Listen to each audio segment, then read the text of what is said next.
William Carter was one of New York City's wealthiest real estate moguls. Living alone in a massive Manhattan penthouse overlooking Central Park, his days were filled with meetings, business calls, and charity galas. Despite all his wealth, William had one major flaw. He didn't trust people easily.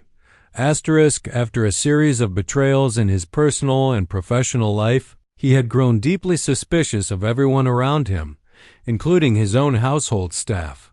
He had already replaced 2 personal assistants, a chef, and even a driver over the past year. Now his eyes had turned to someone he had never doubted before, Maria. His live-in maid. Maria had been working for William for over a decade. She had started as a part-time cleaner when she first immigrated from Mexico, and over the years she became a trusted part of the household. She was always quiet, respectful, and kept everything in the house spotless. William never had a reason to question her, until now. One morning, while reading a news article about a millionaire whose maid had stolen over $200,000 in jewelry, a thought crept into William's mind. What if Maria is the same? What if she's just waiting for the right moment? The thought disturbed him. He hated that he was even thinking this way, but his paranoia got the best of him. So he devised a plan. The next morning, while Maria was out buying groceries, William unlocked his private safe in the study and left the door slightly open. Inside, he placed bundles of cash, $100,000 to be exact, and a few loose diamond rings that hadn't been appraised yet. He then carefully set up a hidden camera in the room, angled directly at the safe. His goal? To see if Maria would be tempted to take anything when she thought no one was watching. As Maria returned and began her daily cleaning, William watched from his bedroom on a tablet connected to the hidden camera feed.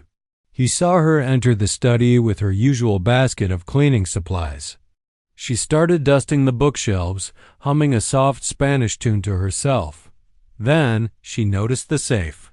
Her hum stopped. She tilted her head slightly, clearly confused. William leaned in closer, watching her every move. Maria stepped closer to the safe. She looked around the room, not in a suspicious way, but more out of curiosity. Her expression was a mix of concern and confusion.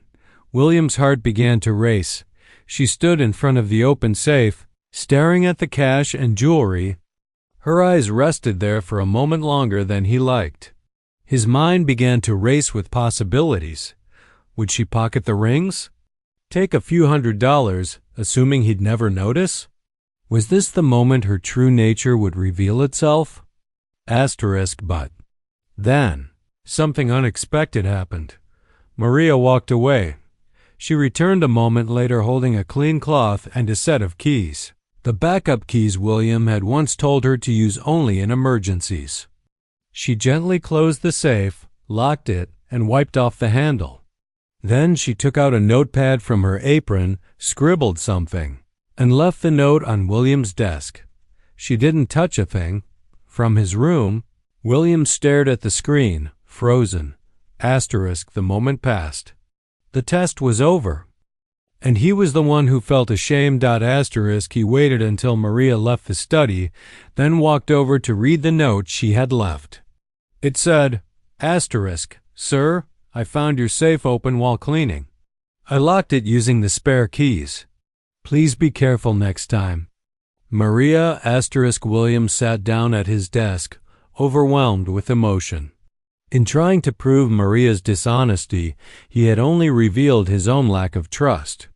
And in return, Maria had shown him nothing but loyalty and integrity. What had he done? William Carter didn't sleep well that night. He lay in his king-sized bed, staring at the ceiling of his Manhattan penthouse, replaying the footage in his head over and over. The image of Maria gently locking the safe, the calm and innocent way she left that short note, and the complete absence of greed in her actions haunted him. He had expected a betrayal. Instead, he had been humbled by her honesty. At 7 a.m. William stood by the large windows overlooking Central Park, sipping black coffee, still thinking about what he had done. He had treated someone who had served him with quiet loyalty for over 10 years like a potential thief. And worse, he had tested her behind her back like a criminal setting a trap. What had made him so cold? So paranoid? Had he truly let wealth turn him into someone so incapable of trust? He walked over to his desk and picked up the note Maria had left the day before. Her words were simple, but they spoke volumes. She could have taken the money. She could have quit. She could have confronted him. But she didn't. She simply did what she thought was right and said nothing more. That morning, when Maria came in to start her routine as usual, William called her into the living room. She appeared, wearing her usual Navy uniform, holding a small notebook. "Good morning, sir.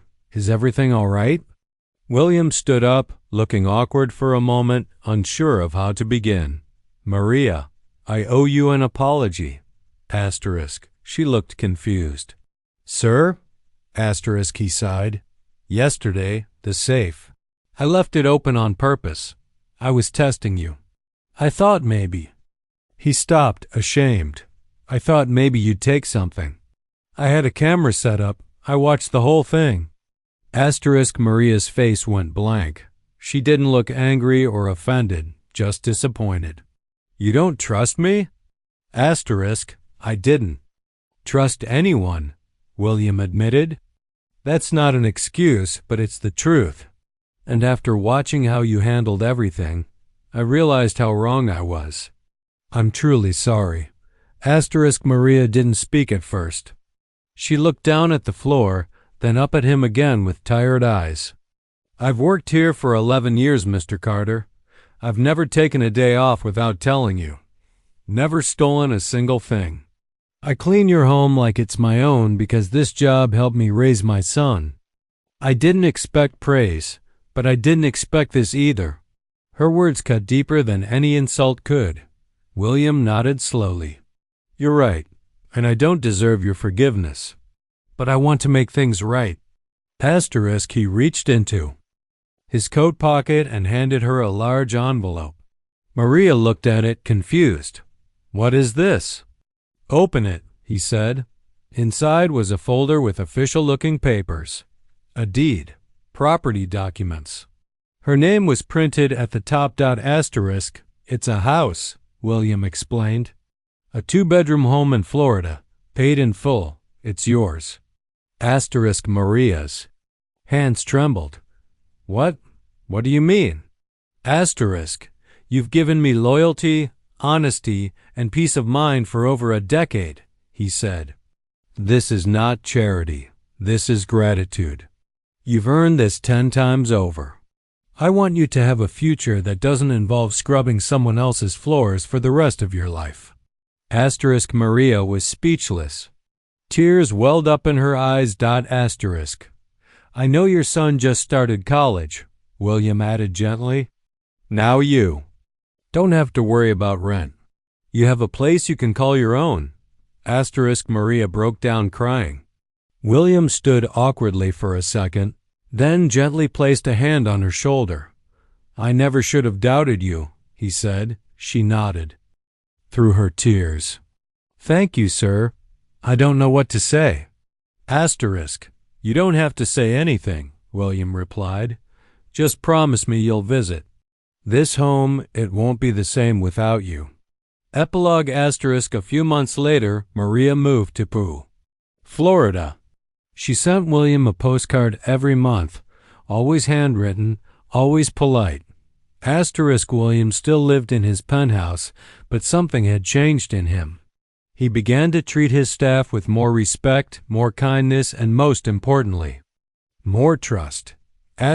All because one woman passed a test. That he never should have given her in the first place.